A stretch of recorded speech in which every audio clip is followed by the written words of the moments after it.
আসসালামু আলাইকুম রহমতুল্লাহি ওবরকাতুহ।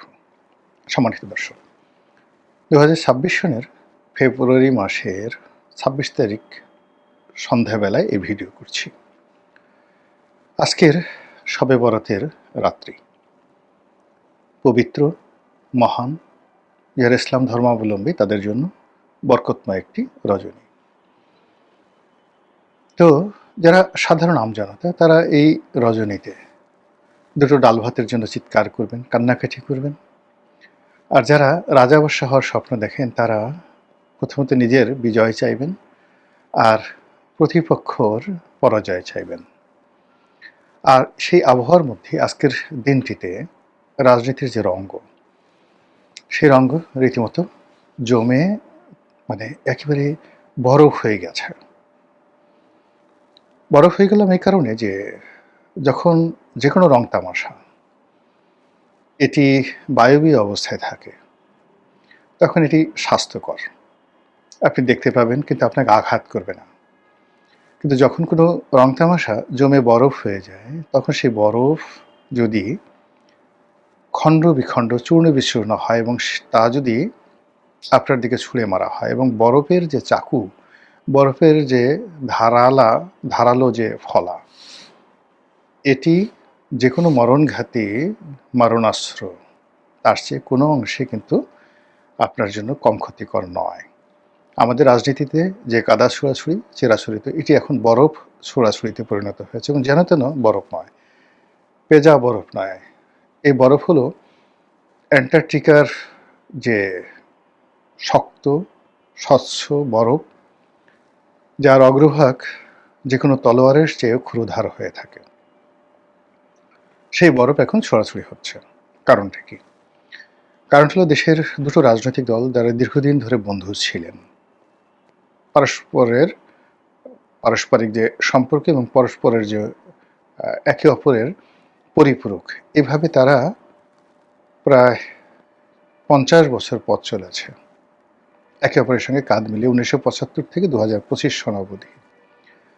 হঠাৎ করে তাদের মধ্যে প্রতিযোগিতা শুরু হয়েছে, ধাক্কাধাক্কি শুরু হয়েছে, প্রতিহিংসা শুরু হয়েছে, এবং সেই প্রতিহিংসার চরম যে পর্যায়, এটি এই মুহূর্তে আমরা দেখতে পাচ্ছি 2026 সনের ফেব্রুয়ারি মাসের আজকের এই দিনটিতে। যদি আজকের দিনে জামাতের কর্মসূচির কথা আপনি চিন্তা করেন, আপনি দেখবেন যে জামাতের আমির ডক্টর শফিক, তিনি চট্টগ্রামে যে তাদের ঐতিহাসিক যে জায়গাগুলো রয়েছে সেই জায়গাগুলোতে তারা নির্বাচনী সমাবেশ করছেন, এবং সেই সমাবেশে তিনি যে ভাষায় প্রতিপক্ষকে আক্রমণ করেছেন, অবস্থার দৃষ্টি মনে হচ্ছে তিনি ধৈর্য হারিয়ে ফেলেছেন। তার খুব রাগ হচ্ছে, তার ভীষণ রকম মেজাজ গরম হচ্ছে, এবং তিনি যেটি বলছেন যে যদি জামাত ক্ষমতায় আসে এবং আপনারা যদি জামাতকে ভোট দেন, তাহলে জামাতের এই রাষ্ট্র ক্ষমতা, তাদের যে এক্সিকিউটিভ পাওয়ার, এটা প্রয়োগ করে তারা দুর্নীতিবাজ যারা লোকজন রয়েছেন, যারা জনগণের হক মেরে দিয়ে পেটের মধ্যে পুরেছে, সেই তাদের পেটের মধ্য থেকে সে টাকা বের করে তিনি আনবেন, এবং সেই অর্থ, দুর্নীতির যে অর্থ, এটি রাষ্ট্রীয় কোষাগারে জমা করবেন, এবং দুর্নীতিবাজদেরকে তিনি দৃষ্টান্তমূলক শাস্তি দেবেন। স্পষ্টতই তার এই যে হুমকি, এই হুমকি বিএনপির উপর। কেন? বিএনপি সাম্প্রতিক সময় নানা রকম কথা বলে, ন্যারেটিভ তৈরি করে, সামনে পিছনে নানা রকম জটিলতা দিয়ে জামাতের রাজনীতি এবং ডক্টর মোহাম্মদ শফিকুর রহমানের যে ব্যক্তিগত জীবন, এটিকে রীতিমতো হুমকির মধ্যে ফেলে দিয়েছেন। সাম্প্রতিক সময় যে তার এক্স হ্যান্ডেলে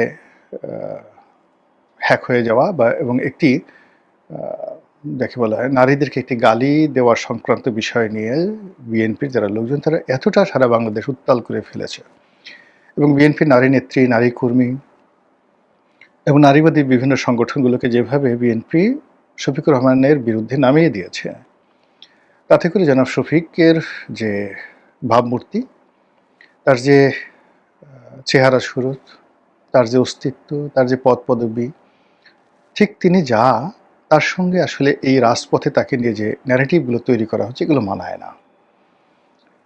শুরুতে বললাম যে রাজনীতির যে বরফ এটা গলছে না, এই বরফ আরও শক্তিশালী হচ্ছে এবং তীক্ষ্ণ হচ্ছে। তার প্রমাণ জামাতের আমির যখন গেছেন চট্টগ্রামে, সেখানে একটি মানে উলফ যেটিকে বলা হয় নেকড়ে, বরফ মেরু অঞ্চলের নেকড়ে, নেকড়ের অনেকগুলো বৈশিষ্ট্য আছে। সেই মেরু অঞ্চলের নেকড়ে, পিছনে বরফ আচ্ছাদিত মেরু অঞ্চল এবং তার মধ্যে সফেদ সাদা পোশাক এবং শ্বেত শুভ্র দাড়ি সম্বলিত জামাতের আমির যেভাবে দাঁড়িয়ে আছেন, এর মাধ্যমে তিনি কি ইঙ্গিত দিতে চাচ্ছেন বিএনপির জন্য, প্রতিপক্ষের জন্য, দেশবাসীর জন্য, এটি নিয়ে আরেক দফা আলোচনা করব। এবার একটু বিএনপিকে নিয়ে কিছু বলা যাক এবং বিএনপির রাজনৈতিক ময়দান থেকে ঘুরে আসি। জামাতের আমির যখন চট্টগ্রামে, তখন ঠিক সেই সময়টাতে বিএনপির চেয়ারম্যান জনাব তারেক রহমান সাহেব তিনি খুলনাতে গেছেন। খুলনার ওই অঞ্চলে রাজনৈতিক বিরোধ বহুকালের, বিএনপি রাজনৈতিক বিরোধ বহুকালের, এবং ওখানে মূলত শহরের রাজনীতি মানে পৌরসভার রাজনীতি বা সিটি কর্পোরেশনের রাজনীতি, ওটি জনাব মুজিবুর রহমান, ওটি জনাব নজরুল ইসলাম মঞ্জু, আমরা মঞ্জু হিসেবে জানি, উনি নামটা হয়তো ভুল হতে পারে, আপনি মাফ করে দেবেন, ওনার ডাকনাম মঞ্জু, আমাদের বন্ধু মঞ্জু ভাই। 2009 সনে তার সঙ্গে আমার কাজ করার সুযোগ হয়েছিল। তিনি আমার একই সংসদীয় কমিটির সতীর্থ ছিলেন, যোগাযোগ মন্ত্রণালয়ের। তো সেই সুবাদে ব্যক্তিগতভাবে তিনি এবং তার পরিবারের সঙ্গে অসাধারণ একটি সম্পর্ক ছিল এবং আমরা দীর্ঘ সময় চায়নাতে একত্রে ভ্রমণ করেছি। তো তিনি আপাদমস্তক পায়ের নখ থেকে মাথা পর্যন্ত একজন জাতীয়তাবাদী আদর্শের সৈনিক এবং তার এলাকাতে যথেষ্ট জনপ্রিয়। তো 2009 থেকে আজ অবধি তিনি বারবারই দলের যারা শীর্ষ নেতৃবৃন্দ তাদের রোষানলে ছিলেন। আরও স্পষ্ট করে ভাবে বলতে গেলে বলা হয় যে তিনি জনাব তারেক রহমান সাহেবের রোষানলে ছিলেন।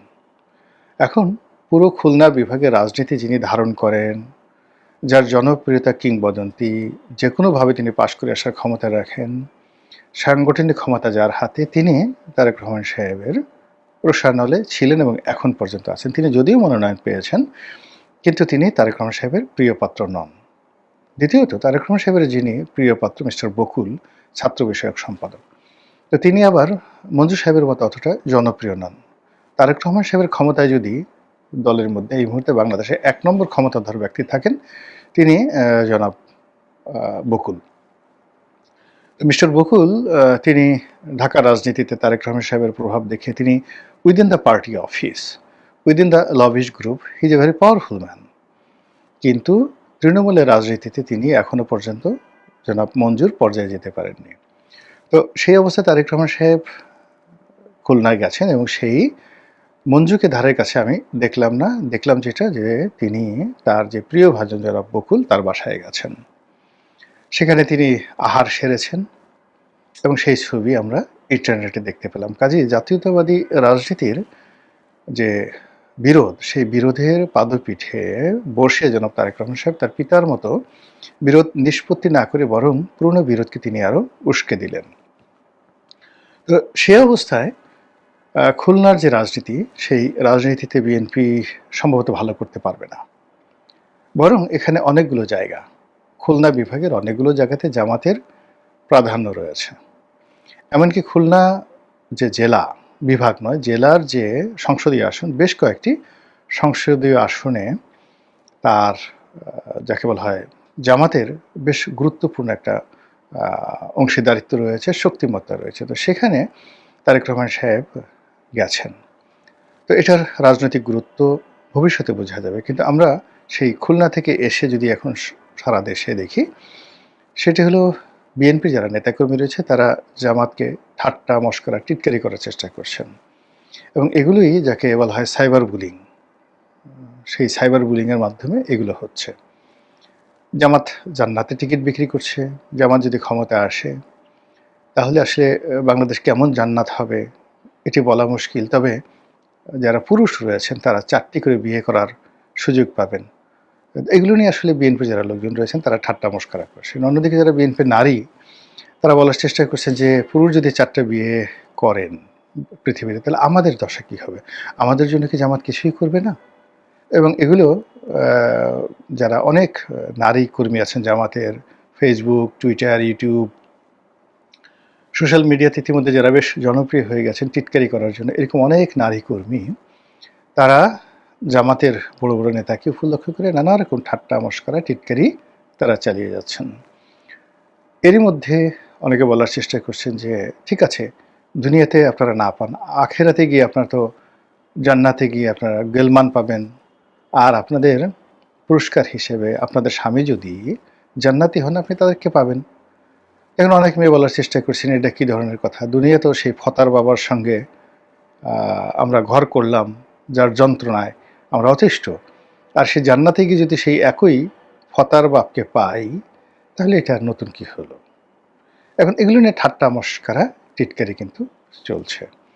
এই টিটকারির মধ্যে নির্বাচনের দিন যত ঘনিয়ে আসছে তত মাঠের পরিস্থিতি উত্তপ্ত হচ্ছে, আর রাজনীতির যে সম্পর্ক সেই সম্পর্কটা ক্রমশ বরফে